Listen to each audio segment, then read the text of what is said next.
The first shot was supposed to be the end of Earth, and that was the funny part that made Admiral Lena Ortiz choke on her coffee instead of screaming. The alien fleet translated into high orbit like a chandelier of knives, their weapons blooming open with ceremonial precision, and every sensor on the bridge of the ISS Vigilance lit up red as if the universe itself was laughing. Ortiz wiped her mouth, stared at the tactical display, and said, "Well, that's rude," which became the unofficial opening line of humanity's shortest war briefing. Around her, officers froze between panic and professionalism. Commander Jax Morrow stopped mid-sip, blinked at the incoming fire solutions, and quietly set his mug down as if gravity might judge him. Lieutenant Reese swore in 3 languages, then apologized to the ship's AI out of habit. The Vigilance wasn't a battleship, not really. It was a refitted monitoring platform with too many antennas and not enough guns, parked above a planet that had spent centuries being underestimated. When the alien cannons fired, their beams cut elegant scars through vacuum, missing Earth by a margin that felt insulting rather than merciful. The enemy broadcast arrived seconds later, a harmonic thunder translated into clipped, formal English. "By authority of the Carson Dominion, this system is claimed. Resistance is illogical. Surrender your world." Ortiz raised an eyebrow. "They didn't even ask our name," she said, tapping a control. "Send the standard greeting." The standard greeting was a polite packet explaining human governance, trade interests, and a warning about firing into inhabited orbits. It had footnotes. It had emojis, because the diplomats insisted that emojis soften first contact. The Dominion did not reply. Instead, more weapons charged. The Vigilance shook as defensive fields flared, not enough to stop a Rio barrage but enough to buy seconds. Those seconds mattered because somewhere beneath the blue curve of Earth, 100 redundant systems woke up like annoyed cats. Jax leaned over the console. "Admiral, planetary networks are auto-escalating." Ortiz nodded. "Good. Let them." She watched a small icon bloom on the display, a simple text label injected into the Dominion sensor feed by a handshake protocol older than half the fleet's officers. Earth. The label was mundane, almost apologetic. It wasn't a threat or a boast. It was a name, appearing where the enemy's targeting algorithms expected only coordinates. For a heartbeat, the alien formation hesitated. The first volley dispersed into corrective fire as if someone, somewhere, had frowned. Ree laughed, a sharp bark of disbelief. "Did we just introduce ourselves?" Ortiz smiled thinly. "Names are important. The unusual part wasn't the attack. Earth had prepared for invasion since the day it learned it wasn't alone. The unusual part was the timing. It was Tuesday. Schools were in session. A cargo union strike was trending. Somewhere, a street vendor would complain about taxes while an armada died above the atmosphere, and that contrast anchored Ortiz's calm. She had grown up on a farm that taught her storms came whether you panicked or not. Another broadcast cracked in, less formal now. "Earth," the translator repeated, as if tasting it. "Your designation is noted. Stand down." Ortiz leaned back. "They think we're a colony," she said. "They think the name is the thing." Jax's fingers danced. "Admiral, long-range comms are lighting up. Lunar batteries report green. Deep sky relays confirm activation." Ortiz nodded again, slower. "Stakes, people. If we fold, they take the planet. If we bluff wrong, we die loudly." The Vigilance took a glancing hit, alarms singing. Ortiz stood. "All hands," she said, voice steady. "Remember the rules. We don't shoot first. We shoot smart. And someone please tell Planetary Control that if they're going to put our name on the sky, spell it right." Laughter rippled, brittle but real. Outside, alien guns charged, Earth's name hung in their sight like a dare, and the universe waited to see if humans meant it. Below them, cities carried on, oblivious and stubborn, while data raced through cables and satellites, knitting defense into infrastructure. Ortiz felt the weight settle, familiar and clarifying. This was the moment before stories hardened into history. She keyed a private channel to her mother's farm, then closed it without sending, smiling at the thought of rain and fences. Let's give them context, she murmured. Open the archive header. Somewhere in the Dominion systems, files began to unlock, not weapons but records, maps, and treaties, a quiet avalanche of precedent. If they wanted Earth, they would first have to read it, and reading humans had always been the most dangerous thing of all. The bridge lights steadied, breath returned, and every human present understood the joke had teeth, patience had power, and names could pull triggers when spoken together calmly. The second wave didn't come as fire, and that was how everyone knew the aliens were scared. The Carson Dominion stopped shooting and started thinking, and on the vigilance that change set every human nerve on edge far more than plasma ever could. Admiral Ortiz watched the enemy formation reconfigure, ships sliding into analytical lattices instead of attack cones, and felt a chill that no alarm could capture. Thinking enemies rewrote rules. Admiral, Jax said quietly, they're scanning our data packet. All of it. Ortiz nodded. Good. Let them choke. Because the archive header wasn't just a history lesson. It was a maze. Humans had learned long ago that raw force was expensive, but bureaucracy, precedent, and sheer informational density could grind even gods into indecision. Earth's archive wasn't designed to be hostile. It was designed to be complete, and completeness was a weapon when your opponent expected simplicity. On the Dominion flagship, the scans triggered cascading alerts. Their systems were built to catalog species in neat tiers: agricultural, industrial, militarized. Earth refused to slot.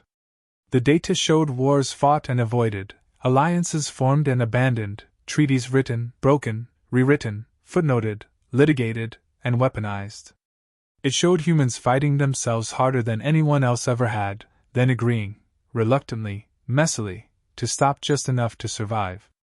The Dominion's analysts argued in rising cliques and flares of color, unable to agree whether Earth was unified, fractured, or something worse, adaptable. Back on the Vigilance, Lieutenant Ree frowned at her console. They're deploying cognitive probes. Predictive models. Ortiz snorted. Of course they are. Jax glanced at her. Permission to complicate things? Ortiz's smile returned, sharp and brief. Do it. Jax toggled a switch, releasing curated chaos into the data stream. Human art, humor, contradictory philosophies, satire next to tragedy, memes beside memorials. Not lies. Just truth, unfiltered. The Dominion's probes reeled, trying to calculate threat vectors from a species that laughed at its own extinction scenarios and argued about pizza toppings with religious fervor. The complication came faster than expected. A splinter group of Dominion ships broke formation and dove toward geosynchronous orbit, bypassing the Vigilance entirely. They're going for infrastructure, Ree said. Satellites, relays. Ortiz straightened. They think cutting our eyes will blind us. She opened a channel to planetary control. Time to use the unconventional.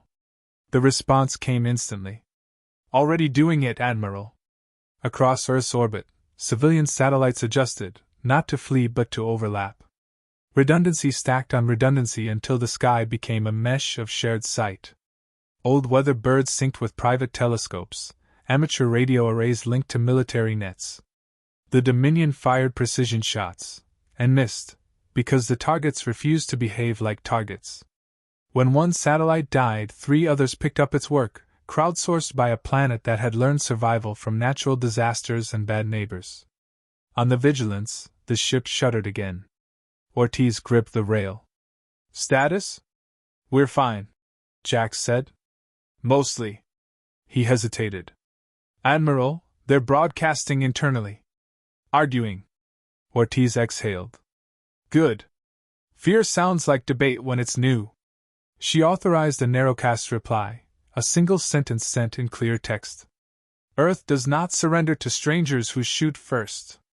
The Dominion's answer was a demand disguised as logic. Demonstrate your authority over this system. Ortiz laughed softly. They want a show. She keyed another channel. Lunar Command, you're on. The moon's response was cheerful. We've been waiting.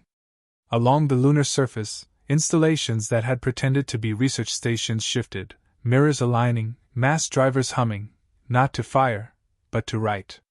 Lasers etched patterns into dust, visible from orbit, spelling Earth's name again and again, a silent signature across a celestial body humanity had claimed by looking at it and refusing to look away.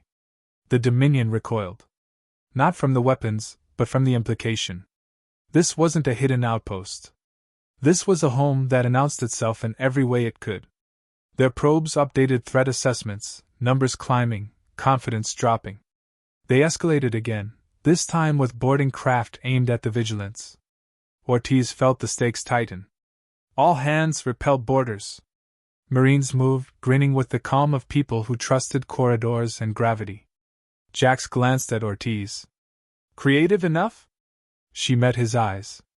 We're just getting started. As the first alien craft latched on, Earth's network surged with a single thought translated into action. If they came close, humans would show them what close meant. The conflict sharpened, the joke faded into resolve, and somewhere in the Dominion's ranks, a commander finally asked the question that mattered. What kind of species names its planet and dares us to read it? The boarding alarms cut off mid-wail when the first airlock blew inward, and for a single suspended second the Vigilance held its breath as if the station itself were deciding whether to forgive or kill. Then gravity asserted its opinion, and the Dominion's boarding craft disgorged warriors who had been bred for clean victories, not narrow corridors full of improvised cruelty.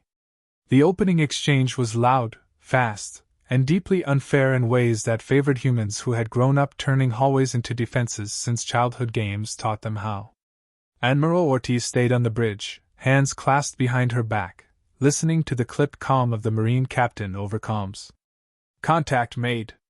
They're taller than expected. Also louder. Advancing. Ortiz nodded. Keep them busy. She glanced at Jax. It's time. Jax swallowed, then activated the last layer of the archive header, the part no one liked to use because it turned war into a mirror. Dominion systems finished parsing Earth's data and finally flagged the thing they'd missed, not weapons, not fleets, but patterns of response under existential threat. The conclusion was statistically impossible.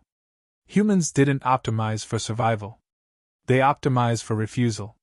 On the bridge, the main display flickered as Dominion ships charged weapons again, but their formation was wrong. Hesitant. As if each ship were waiting for the others to be brave first. Rhee's voice shook with awe. They're simulating outcomes in real time.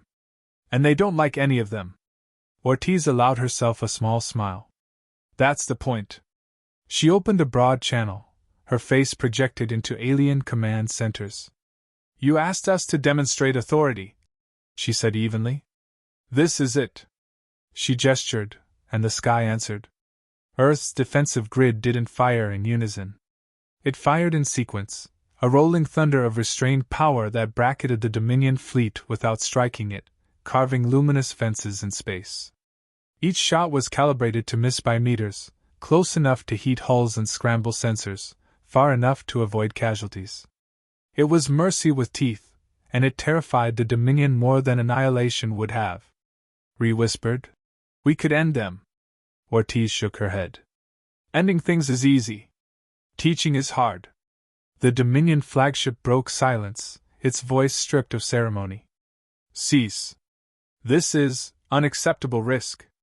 Ortiz leaned forward. You opened fire on a named world. You boarded a station. Risk was your choice. The alien hesitated, a pause heavy with internal debate. Then, desperately, they escalated anyway. A superweapon charged at the edge of the formation, a last argument built to end conversations. Jax stiffened. Admiral, I see it, Ortiz said. So do they. The Marine's channel crackled. Borders contained, the captain reported. They're asking questions, ma'am. About our laws. About why we're joking. Ortiz closed her eyes for half a second. Tell them the truth. She turned back to the display as the superweapon fired, not at Earth, but at the empty space between ships, a demonstration meant to restore dominance. The blast tore a wound in vacuum that refused to behave, energy folding back on itself under human counterfields seeded invisibly hours ago. The Dominion sensors screamed. Their weapon had worked. It just hadn't obeyed. Silence followed, vast and stunned. Then the Dominion fleet began to retreat, slow at first, then faster as panic replaced pride. Ortiz watched them go, shoulders sagging with the release of tension that felt like gravity returning after a long fall. She keyed the channel one last time. "Remember the name," she said softly. "And remember that we didn't finish this because we chose not to." On the bridge, no one cheered. They breathed. Outside, Earth turned, unchanged and stubborn, its name still glowing in 1,000 systems now that had learned what it meant when humans said it aloud. The Dominion fleet was gone, but the silence it left behind was heavier than the battle, like the moment after thunder when you realize your house is still standing. On the Vigilance, systems slowly returned from red to amber to green, each color change met with exhausted smiles and shaky exhalations. Someone finally laughed, not the sharp, nervous kind, but the relieved sound of a human who had stared into the void and found it blinking first. Admiral Ortiz sat down at last. Her legs trembled now that she allowed them to. Jax slumped into a chair beside her, rubbing his face. "They ran," he said, as if saying it enough times would make it real. "They actually ran." Ortiz nodded. "They learned." She paused, then corrected herself. "Or they survived long enough to think about learning." Around them, the bridge crew moved with quiet purpose, damage reports flowing in, casualty numbers mercifully low. The Vigilance had scars, but nothing that wouldn't heal. The aftermath rippled outward. On Earth, notifications finally reached the public, delayed and filtered to prevent panic. Feeds filled with confusion, jokes, arguments, and then pride. Someone sold shirts within the hour, Earth, named and noted. The lunar etchings went viral before anyone in command could stop it, and Ortiz decided not to try. Let them see, she thought. Let them understand that humanity didn't hide its victories in vaults. It hung them in the sky and argued about fonts. A final transmission arrived from the Dominion, routed through a neutral relay, stripped of threat and dripping with formality. It acknowledged Earth as a sovereign entity and requested time for internal reassessment. Ortiz read it twice, then forwarded it to diplomatic channels with a single note. They blinked. "Don't waste it." She knew the real work was beginning now. Talks, boundaries, misunderstandings sharpened into policy. But it was work humanity excelled at precisely because it was messy. In the Marine Bay, captured boarders sat quietly, no longer towering monsters but confused beings far from home. A human corporal offered them water and explained patiently the concept of rules of engagement. One alien asked, through a halting translator, why humans hadn't destroyed them when they could. The corporal shrugged. "Because you'll remember this longer." The alien considered that, and something in its posture shifted, as if a universe had tilted. Hours later, when the Vigilance was steady and Earth safe for the moment, Ortiz opened the private channel she'd almost used before. Her mother answered from the farm, dirt on her hands, rain tapping softly behind her. "You look tired," she said. Ortiz smiled. "Storm passed." Her mother nodded, satisfied. "They always do." No medals were mentioned. No fleets. Just fences, weather, and the comfort of normalcy reclaimed. Before standing down, Ortiz ordered one last thing. A beacon, left drifting at the edge of the system, broadcasting a simple archive in every known trade language. Not a threat. Not a boast. A story, Earth's story, unfinished, contradictory, alive. At the top, a single line repeated, "This world has a name. Speak it before you aim." As the Vigilance powered down to watchful rest, Jax looked out at the curve of Earth, luminous and ordinary and impossibly resilient. "Do you think they'll come back?" he asked. Ortiz considered it. "Maybe," she said. "But not like this. Next time, they'll knock. Or they'll warn someone else not to try." She stood, straightening her uniform. "Either way, we taught the lesson we wanted." The universe, vast and indifferent, had been forced to pay attention, not to humanity's weapons, but to its refusal to be unnamed, unconsidered, or quietly erased. Earth turned on, children went to school, farmers watched the rain, and somewhere far away, an alien commander rewrote doctrine with shaking hands. Humanity had not won because it was the strongest. It had won because it introduced itself, meant it, and proved that sometimes the most dangerous thing in the galaxy is a species that says its name out loud and survives the echo.